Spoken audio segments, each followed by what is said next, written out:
Assalamualaikum warahmatullahi wabarakatuh. Perkenalkan, nama saya Agus Maulana Ahyar dari Prodi Manajemen Pemasaran Pariwisata Universitas Pendidikan Indonesia.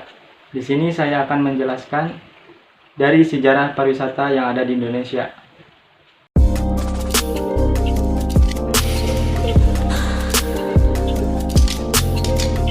Sejarah pariwisata di Indonesia dibagi menjadi 3 bagian penting, diantaranya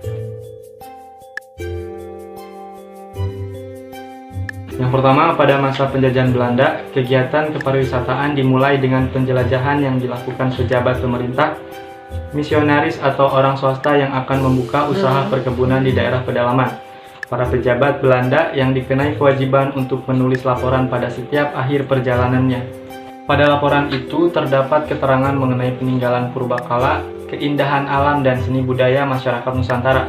Pada awal abad ke-12, daerah Hindia Belanda mulai berkembang menjadi suatu daerah yang mempunyai daya tarik luar biasa bagi para pengadu nasib dari negara Belanda. Mereka membuka lahan perkebunan dengan skala kecil. Perjalanan dari satu daerah ke daerah lain, dari Nusantara ke negara Eropa menjadi hal yang lumrah, sehingga dibangunlah sarana dan prasarana penunjang kegiatan tersebut. Kegiatan kepariwisataan masa penjajahan Belanda dimulai secara resmi pada sejak tahun 1910 sampai 1920, yakni sesudah keluarnya keputusan Gubernur Jenderal atas pembentukan VTP atau Vereniging Toeristenverker yang merupakan suatu badan atau Official Tourist Bureau. Kedudukan VTP selain sebagai Tourist Government Office, juga bertindak sebagai tour operator atau travel agent. Meningkatnya perdagangan antara benua Eropa, Asia, dan Indonesia pada khususnya. Meningkatnya lalu lintas manusia yang melakukan perjalanan berbagai kepentingan masing-masing.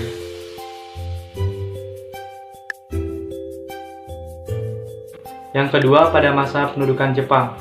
Pada periode ini sedang getir-getirnya Perang Dunia II antara Jepang dan Amerika yang berlangsung di tahun 1939 sampai 1945, sehingga hal ini berimbas pada industri kepariwisataan. Terpuruknya pariwisata Indonesia disebabkan oleh tidak antusiasnya orang kulit putih untuk melakukan perjalanan wisata ke Indonesia. Situasi yang ada pada saat itu hanyalah kekacauan, jalan rusak, kelangkaan sandang pangan, dan tidak terurusnya sarana dan prasarana pariwisata saat itu, yang mengakibatkan terbengkalainya suatu objek wisata tertentu.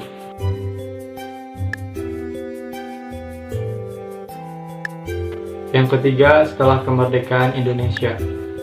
Pada tahun 1946, pemerintah Indonesia berusaha membangkitkan ekonomi dengan menghidupkan kembali industri pariwisata.